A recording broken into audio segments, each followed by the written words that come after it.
بخاری اور مسلم کی متفقن علیہ حدیث ہے کہ 7 لوگوں کو اللہ کے عرش کا سایہ نصیب ہوگا اس دن جس دن کوئی اور سایہ نہیں ہوگا۔ ان میں سے ایک شخص وہ ہے کہ جس نے دائیں ہاتھ سے صدقہ کیا اور بائیں کو خبر نہ ہو۔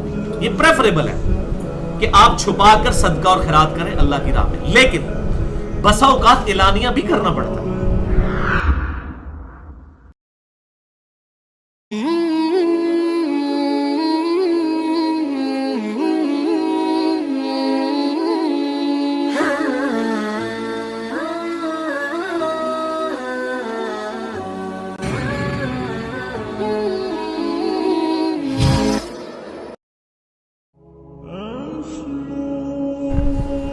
قل لعبادی الذین آمنوا یقیموا الصلاۃ، اے محبوب صلی اللہ علیہ وسلم میرے بندوں سے فرما دیجئے کہ نماز کو قائم رکھیں جو ایمان لائے ہیں، وَيُنْفِقُوا مِمَّا رَزَقْنَاهُمْ سِرًّا وَعَلَانِيَةً، اور جو ہم نے ان کو مال دیا ہمارے مال میں سے جو ہم نے دیا ہے ہماری راہ میں خرچ کریں، سِرًّا وَعَلَانِيَةً، پوشیدہ بھی اور اعلانیہ بھی۔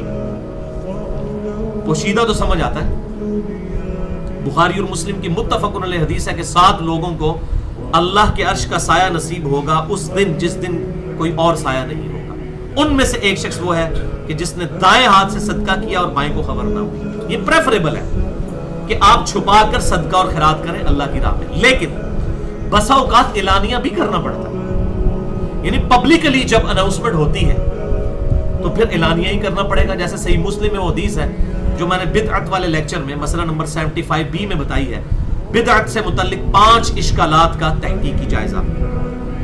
وہ صحیح مسلم میں حدیث ہے کہ کچھ غریب صحابہ آپ صلی اللہ علیہ وسلم کی خدمت میں حاضر ہوئے، پاؤں میں جوتیاں بھی نہیں تھیں، کپڑے بھی پھٹے پرانے۔ آپ اتنے رنجیدہ ہوئے کہ اسی وقت آپ صلی اللہ علیہ وسلم نے نماز پڑھانے کے بعد وہاں پر ایک خطبہ دیا جس میں آپ نے اللہ کی راہ میں خرچ کرنے کے بارے میں ترغیب دلائی اور کہا کہ صدقہ کرو، خواہ ایک کھجور ہی کرو تو ایک کھجور کے ذریعے اپنے اور دوزخ کے درمیان آڑ قائم کر لو، اللہ کی راہ میں خرچو۔ بڑی ترغیب ہے۔ ذرا جیب ڈھیلی ہوگی تو پتہ چلے گا نا کون دودھ پینے والا مجنون اور کون قربانی کرنے والا ہے۔ مال ہی تو ہے نا جو اللہ سے دور کر دیتا ہے۔ اسی لیے جب بھی آپ قرآن حکیم میں دیکھیں سب سے زیادہ جس چیز پر زور ہے نا وہ اللہ کی راہ میں خرچ کرنا، مساکین کو کھانا کھلانا۔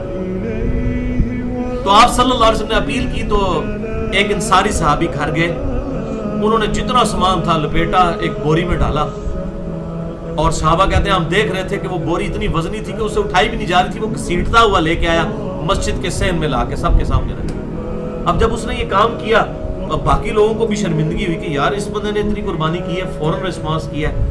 تو لوگ اپنے اپنے گھروں کو گئے اور لا کے انہوں نے سامان اکٹھا کرنا شروع کیا۔ اس ایک بندے کی اعلانیہ، یہ مجھے اعلانیہ سے یاد ہے، اعلانیہ اس کام کی وجہ سے ترغیب ہوئی اور مسجد میں ڈھیر لگ گیا۔ آپ صلی اللہ علیہ وسلم اتنے خوش ہوئے کہ آپ کے دندان مبارک جو ہے وہ ظاہر ہو گئے۔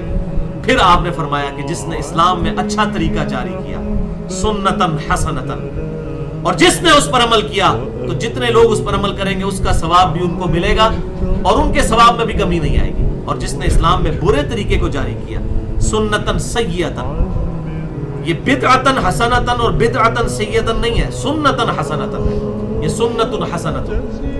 تو جس نے برے طریقے کو جاری کیا تو جتنے لوگ اس پر عمل کریں گے اس کا وبال بھی اس پر ہوگا اور جو کام کرنے والے ہیں ان کے بھی عذاب میں کمی نہیں آئے گی۔ یہ ہے وہ آخری حصہ پڑھتے ہیں اسلام میں جس نے اچھا طریقہ جاری کیا، اور بھائی یہ اچھا طریقہ نہیں ہے وہ کہ تم بدعتاں بڑھاندے رہو اسلام وچ، وہ ہے کہ اسلام کی باؤنڈریز کے اندر جس طرح ہم یہ ویڈیو ریکارڈنگ کر رہے ہیں یہ اسلام میں اچھا طریقہ ہے۔ ایئر کنڈیشن لگے ہوئے ہیں، اچھا طریقہ ہے کہ لوگ سکون کے ساتھ 100 کے قریب لوگ بیٹھے ہوئے، ورنہ جتنی گرمی ہے بیٹھ سکتا ہے اتنا بندہ، قالین بچھا ہوا ہے۔ ہوائی جہاز میں سفر ہے، کہاں 4 مہینے کے اندر لوگ ذلیل و خوار ہو کر اور رشتہ داروں سے گلے مل کے جاتے تھے، پتہ نہیں راستے میں قافلے بھی لوٹے جاتے تھے، زندہ بھی واپس آنا ہے کہ نہیں، اور کہاں جو ہے وہ آج اسلام آباد سے جدہ کی فلائٹ 4 گھنٹے کی ہے، کدھر 4 مہینے 4۔ یہ اسلام میں اچھا طریقہ ہے۔ الیکٹرانک کاؤنٹر اسلام میں اچھا طریقہ ہے، احادیث کے سافٹ ویئرز اسلام میں اچھا طریقہ ہے، قرآن حکیم کو سافٹ ویئرز کی PDF کی فارم میں لے کے آنا یہ اسلام میں اچھا طریقہ ہے۔ اسلام تو اپنی جگہ موجود ہے نا، یہ قالین یا ایئر کنڈیشن لگانے سے کوئی اسلام تو نہیں بدل گیا نا کہ ہم نیت کرتے ہیں جناب اتنے اس قالین دے تھلے اس پکھے دے سامنے اس ایئر کنڈیشن دے منہ طرف خانہ کعبہ شریف، یہ کوئی نیت کرتا ہے؟ ہمارے دل میں نیت کیا ہوتی ہے؟ اس سے تو کوئی فرق نہیں پڑتا. یہ سب کے سب اچھے طریقے ہیں، یہ بدعتیں نہیں ہیں. بات جسے ڈیٹیل چاہیے ہو تو 75B دیکھ لیں. تو اعلانیہ کریں یا چھپا کر، من قبل ان یاتی یوم لا بیع فیہ ولا خلال، اس دن سے پہلے کہ جس دن نہ تو کوئی دوستی کام آئے گی اور نہ ہی کوئی فدیہ قبول کیا جائے گا. دنیا میں تو آپ رشوت دے کے چھوڑ سکتے ہیں نا، دنیا میں لوگ چھوٹ جاتے ہیں، لیکن اللہ تعالیٰ کو رشوت دے کے کون چھڑا سکتا ہے؟ یا دوستی یاری کون نبھا سکتا ہے؟ من ذا الذی یشفع عندہ الا باذنہ، کون ہے جو اللہ کے حضور سفارش کرے مگر اس کے اذن کے ساتھ؟ اللہ کو کون سفارش کس لیے کی جاتی ہے دنیا میں؟ آپ تھانے جائیں گے، آپ کہیں گے اس تھانے دار کو کہ بھائی یہ بڑا شریف آدمی ہے، میں اس کو پرسنلی جانتا ہوں، یہ جو آپ کو بتایا گیا غلط ہے، یہ مجرم نہیں ہے. اللہ تعالیٰ کو کوئی کہہ سکتا ہے یا اللہ تجھے نہیں پتا ہے، تو جڑا بندہ پڑھا ہے نا غلط پڑھ لیا، منو پتا ہے بڑا چنگا بندہ ہے، وہ کر سکتا ہے؟ نہیں. اس لیے کہا گیا من ذا الذی یشفع عندہ الا باذنہ، اللہ اذن دے گا تبھی سفارش کی جائے گی، ورنہ کوئی کسی کی سفارش بھی نہیں قیامت والا دن کر سکے گا. کیوں؟ وہ کس کو سفارش کرے، اس کو تو سب کچھ پتا ہے. تو اللہ تعالیٰ پھر اپنے محبوب صلی اللہ علیہ وسلم کہ اعزاز میں یہ چیز کرے گا. معاف تو اللہ نہیں کرنا ہوتا ہے، مہمان خصوصی آپ صلی اللہ علیہ وسلم ہوں گے قیامت کے دن کے. عسیٰ ان یبعثک ربک مقاما محمودا، اور پھر آپ صلی اللہ علیہ وسلم کے ذریعے اللہ تعالیٰ امت کی شفاعت فرمائے گا، اور پھر اس کے بعد اللہ کے نیک بندے بھی شفاعت کریں گے، لیکن اللہ کے اذن سے. اللہ تعالیٰ ڈیفائن کرے گا اس چیز کی شفاعت ہوگی. تو شفاعت پہ میرا مسئلہ نمبر جو 88B ہے، کمپلیٹ حدیث شفاعت، 1.5 گھنٹے میں نے وہ حدیث بیان کی ہے.